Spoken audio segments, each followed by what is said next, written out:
कहानी का नाम कुछ तो लोग कहेंगे। हॉस्पिटल में जब होश आया तो अपनी अधखुली आंखों से दो चिंतित आंखें नजर आईं। माँ की। मुझे कराते हुए उठते देख माँ ने तुरंत डॉक्टर को आवाज लगाई। डॉक्टर डॉक्टर जल्दी आइए। अर्पिता को होश आ गया। माँ ने तुरंत मुझे उठने के लिए सहारा दिया। डॉक्टर आई और मेरा चेकअप करते हुए बोली, थैंक गॉड तुम्हें होश आ गया। Now everything is under control. अगर जरा सी और देर हो जाती तो। खैर अब सब ठीक है। आप इन्हें एक दो दिन में घर ले जा सकती हैं। चेकअप करके डॉक्टर ने माँ की तरफ देखकर कहा। उनकी बात सुनकर माँ की उदास पनीली आंखों में एक उजली सी चमक आ गई। डॉक्टर कुछ क्षण रुकी और फिर मेरे सिर पर हाथ फेरते हुए स्नेह से कहा, मैं एक डॉक्टर होने के साथ साथ एक औरत भी हूँ। हम औरतों को जीवन में हर पल संघर्ष करना पड़ता है, कभी किसी चीज में तो कभी किसी चीज में। ये जरूरी नहीं है कि परिस्थितियां हमेशा हमारे अनुकूल हों, लेकिन इसका मतलब ये तो नहीं कि प्रतिकूल परिस्थितियों में हम कार्यों की तरह ऐसा कदम उठाएं। अर्पिता औरत का दूसरा नाम शक्ति है। औरतों का आत्मविश्वास, सहनशीलता और उसकी हिम्मत ही उसका सबसे बड़ा हथियार है। इससे वह दुनिया का निडर होकर सामना कर सकती है। ये दुनिया है और दुनिया के लोग कुछ ना कुछ तो बोलेंगे ही। वो कहते हैं ना, कुछ तो लोग कहेंगे, लोगों का काम है कहना। हाँ, इन्हीं लोगों के कहने को हम बॉडी शेमिंग कह सकते हैं। ये संकीर्ण सोच वाले लोग ही बॉडी शेमिंग जैसा अपराध करते हैं। उसके लिए अपने आप को दोषी ठहराना व्यर्थ है। बॉडी शेमिंग का शिकार कोई भी हो सकता है। ईश्वर ने हम सभी के शरीर की संरचना अत्यंत खूबसूरत की है और इस शरीर से प्रेम करना ही हमारी ताकत है, जिसके सामने बॉडी शेमिंग के कोई मायने नहीं रहते। इसलिए हमेशा एक बात याद रखना, कुछ तो लोग कहेंगे, लोगों का काम है कहना। It's your body, love your self and your body, love your life too, take care.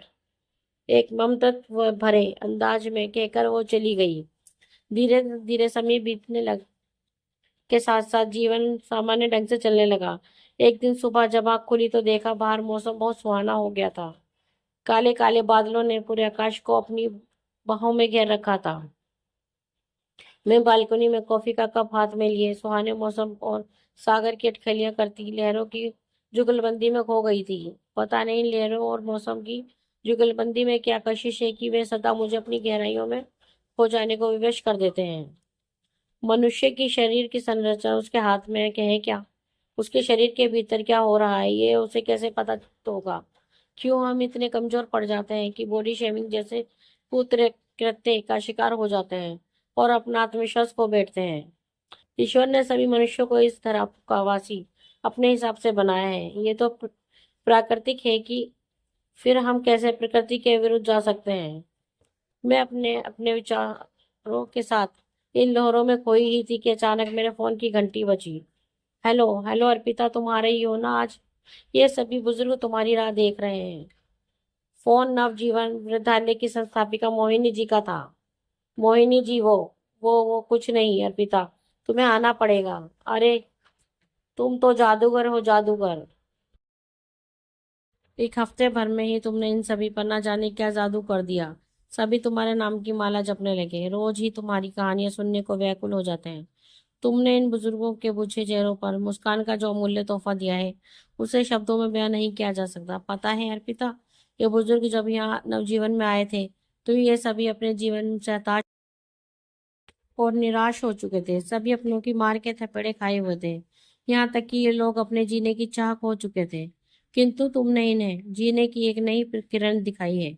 जो घाव इनके परिवार वालों ने इनके दिल को दिए हैं, तुम्हारी कहानियों ने उन घावों पर मरहम लगाई है। जो दर्द और पीड़ा इन सभी के भीतर करा रही है, जिसे वे जुबान से बयान नहीं कर सकते, तुम्हारी कहानियों को वो सब कहकर उनके दर्द को शीतलता प्रदान करती है। पता है अर्पिता, तुम जो कहानियां लिखती हो ना, वो जीवन के आईने जैसी होती हैं, जीवन के यथार्थ को दर्शाती हैं। कितनी बार तो कहानियों में हमें अपना अक्स दिखाई दे जाता है, और जब तुम उन कहानियों को सुनाती हो, जिस अंदाज में से सुनाती हो, तो मन करता है उसमें डूब जाओ। देखो अर्पिता, तुम्हारे जीवन में क्या घटित हुआ है मुझे नहीं पता, और ना ही मुझे जानने की कोई जिज्ञासा है, क्योंकि जो बीत गया वो अतीत हो गया और उसे पीछे छोड़ देना ही अच्छा है। मुझे अत्यंत खुशी है कि तुम स्वयं अपना संबल बनकर अपने माजी को पीछे छोड़ आई हो। आगे जिंदगी अत्यंत खूबसूरत है अर्पिता। अपने हौसलों की उड़ान को ऊंचा उड़ने दो। तुम्हें सिर्फ उन हौसलों को एक उन्मुक्त गगन देना है और तुम देखना है एक दिन तुम सफल स्टोरी टेलर बनोगी। कुछ पल रुक कर उन्होंने पुनः कहना शुरू किया। उनके खुशियों से भरे चहकते स्वर में मिश्रित मेरी प्रशंसा मेरे होठों पर मुस्कान ले आई। हेलो अर्पिता, तुम सुन रही हो ना? मेरी तरफ से कोई उत्तर ना पाकर मोहिनी जी बोली, जी जी मोहिनी जी, मैं सुन रही हूँ। Thank you so much. आज मेरी स्टूडियो में रिकॉर्डिंग भी नहीं है तो मैं थोड़ी देर में आपके पास पहुंच जाऊंगी। मैंने अपने चेहरे पर बड़ी उदासी को उतार कर कहा। मोहिनी जी के फोन के बाद अपने भीतर एक नई ऊर्जा का संचार करते हुए मैंने फटाफट करके सभी काम खत्म किए और एक उजाले की नई ऊर्जा को ओढ़कर मैं नवजीवन विद्यालय के लिए निकल पड़ी। आज इत्तेफाकन सारे सिग्नल भी हरे मिल रहे, मानो मुझे जैसे मुझसे कह रहे हो कि अर्पिता अब तुम्हारी जिंदगी में रेड लाइट की जगह ग्रीन लाइट ने ले ली है।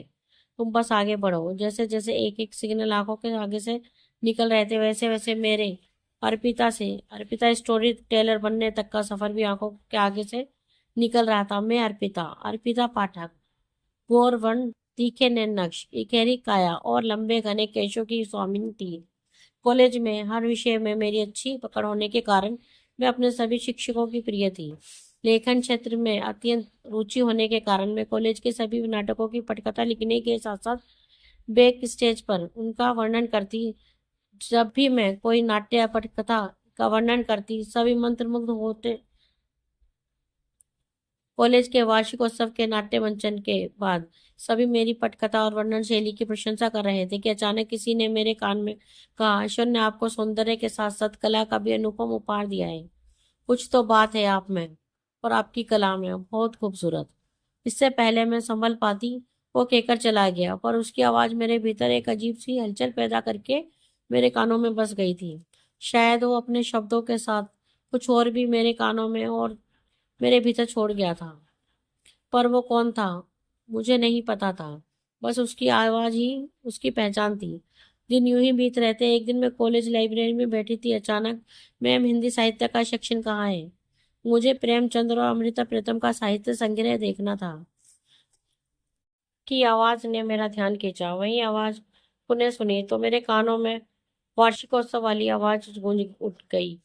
उत्सुकतावश मैंने मुड़कर देखा तो हमारे सेक्शन का वो नया लड़का खड़ा था जिसके व्यक्तित्व पर हमारे सेक्शन की सभी लड़कियां मंत्रमुग्ध हो गई थी। मैं उसे देख ही रही थी कि वो आकर मेरे पास बैठ गया। उसे सामने देखते ही मैं जड़वत हो गई। मेरे सोचने समझने की शक्ति शून्य हो गई थी और मेरे दिल की धड़कनें कानों तक सुनाई दे रही थी। वो एकदम बिंदास आवाज में बोला, हाय आई एम अरुण।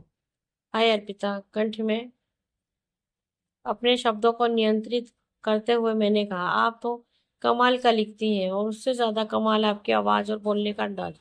मैं भी हिंदी साहित्य में रुचि रखता हूँ।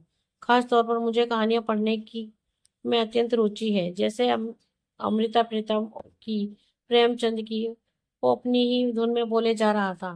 फिर कुछ पल रुककर कहा, अरे वाह क्या जुगलबंदी है। आपको लिखने का शौक और मुझे पढ़ने का, यानी पढ़ाई लिखाई खूब जमेगी हम दोनों की। आप रुकिए, मैं जरा भी आया। मुझे बोलने का मौका दिए बिना वो बेफिक्री बेतकल्लुफी से बोलकर चला गया। अरुण अपने मस्त मौला अंदाज के लिए पूरे कॉलेज में प्रसिद्ध हो गया था।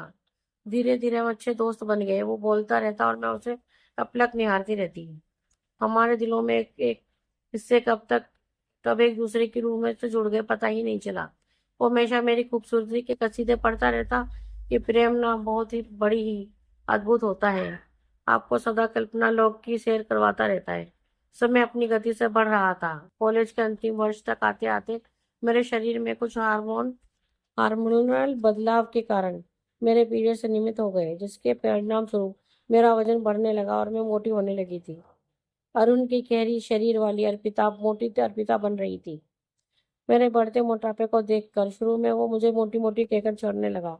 मैं इसे मजाक में लेकर टाल देती थी। आखिर में उससे प्यार करती थी, पर धीरे धीरे उसकी ये छेड़खानी भद्दे मजाक में बदलने लगी। मैं फिर भी उसकी इस हरकत को उसका प्रेम समझकर नजरअंदाज करती रही, लेकिन मुझे इस बात का बिल्कुल भी अंदाजा नहीं था कि उसके इन भद्दे मजाक की वजह से मैं बॉडी शेमिंग का शिकार हो रही हूँ। मैं हीन भावना से ग्रस्त होने लगी थी।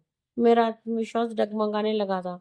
वो बदल गया था, मुझसे कतराने लगा था। मैं उसे समझाने का निष्फल प्रयास करती थी कि अरुण, ये मोटापा होना मेरे हाथ में नहीं है। हम लड़कियां बॉडी में कभी कभी हार्मोनल चेंजेस की वजह से पीसीओडी की शिकार हो जाती हैं, जिसके एक परिणाम स्वरूप पीरियड्स अनियमित हो जाते हैं और बॉडी में मोटापा बढ़ जाता है। प्लीज अरुण, मुझे बस समझने की कोशिश करो। धीरे धीरे इसके इलाज के बाद सब सामान्य हो भी हो सक जाता है। मेरी बात सुनकर वो बस एक फीके से हंसी हंस दिया। वो मेरे साथ होकर भी साथ नहीं होता था। परीक्षा के रिजल्ट वाले दिन उसने मुझे अपनी बर्थडे पार्टी का निमंत्रण दिया। मैं खुशी से बावरी हो गई थी। उसकी मनपसंद वन पीस ड्रेस पहनकर मैं पार्टी में गई। Happy birthday Arun. उसने मेरी तरफ देखा और उसकी आंखें क्रोध से लाल हो गई। वो एकदम बोल पड़ा, तुम ये क्या पहनकर आई हो अर्पिता? इसे पहनने से पहले एक बार अपने आप को, अपने मोटे शरीर को आईने में तो देख लेती। मोटे लोगों को ऐसी ड्रेस सूट नहीं करती। ये ड्रेस पहली वाली अर्पिता को सूट करती थी, ना कि मोटी अर्पिता को। पर तुम्हें तो ऐसी ड्रेस बहुत पसंद है। मैं तो तुम्हारे लिए, मेरे लिए, कम ऑन, गिरो अप अर्पिता। वो सब कुछ तो कॉलेज में ही छूट गया था। हाँ, मुझे ऐसी ड्रेस पसंद है, पर मोटी लड़कियों पर नहीं। अर्पिता, अब तुम मोटी हो चुकी हो, मोटी। इस सच को स्वीकारो। कहकर वो बेशर्मों की तरह हंसने लगा। सभी को अपनी तरफ हंसता देख अपमान के कारण मेरी आंखों से अविरल धारा बह निकली। इतने अपमान के बाद मेरी कुछ समझ नहीं आ रहा था कि क्या करूं। और उन किसी को बॉडी का अपमान करने का तुम्हारा कोई हक नहीं बनता। ये मेरी बॉडी है, and I love my body, I hate you. बस इतना कहकर मैं रोते रोते घर आ गई। पर इस घटना ने मेरे भीतर बॉडी शेमिंग की एक गहरी छाप छोड़ दी थी। मेरे कानों में बार बार मोटी मोटी शब्द गूंज रहे थे। मैं अपने ही खोल में सिमटने लगी, अवसादग्रस्त होने के लगी थी। और इसी अवसादग्रस्त में मैंने ऐसा कदम उठाया। दीदी, वृद्धालय आ गया। ड्राइवर की आवाज से मैं अतीत से बाहर आई। मोहिनी जी के ऑफिस में पहुंचते ही मेरे कदम ठिठक गए। आओ अर्पिता, वेलकम। इनसे मिलो, ये है मिस्टर अरुण। ये हमारे नवजीवन के सहयोगी हैं। मैंने इन्हें तुम्हारी स्टोरी टेलिंग के विषय में बताया था। ये अपने ऑडियो स्टेशन में तुम्हारी स्टोरी टेलिंग का एक शो रखना चाहते हैं। और उनको देखकर बॉडी शेमिंग की किरचें मुझे एक बार फिर से चुभने लगी। मेरा मस्तिष्क शून्य हो गया। मोहिनी जी की बातें मेरे कानों से टकराकर वापस जा रही थी। क्या सोचने लगी अर्पिता? मुझे चुप देखकर वह बोली, कहते हैं ना, शब्दों की भाषा से अधिक प्रबल आंखों की भाषा होती है। आंखें वो सब कुछ बोल देती हैं जो शब्द नहीं बोल पाते। मेरी आंखें और अरुण की झुकी आंखें देख मोहिनी जी शायद अब समझ गई थी। यही सोच रही थी मोहिनी जी की एक मोटी लड़की कैसे इनके ऑडियो स्टेशन में शो करेगी। कहते हुए मेरी आंखें नम हो गई। मेरे दिल से वर्षों पुराना बोझ उतर गया था। एक बोझ रिक्त और सुकून भरे दिल से चेहरे पर अपार खुशी लेकर मैं स्टोरी टेलिंग के लिए उन लोगों के पास चली गई जो मेरी राह देख रहे थे, जिन्हें मेरे मोटे होने से कोई फर्क नहीं पड़ता था। दोस्तों, आपको हमारी ये कहानी कैसी लगी? प्लीज कमेंट में हमें जरूर बताएं। अगर कहानी आपके दिल को छुए तो हमारे चैनल को लाइक एंड सब्सक्राइब करना ना भूलें। धन्यवाद।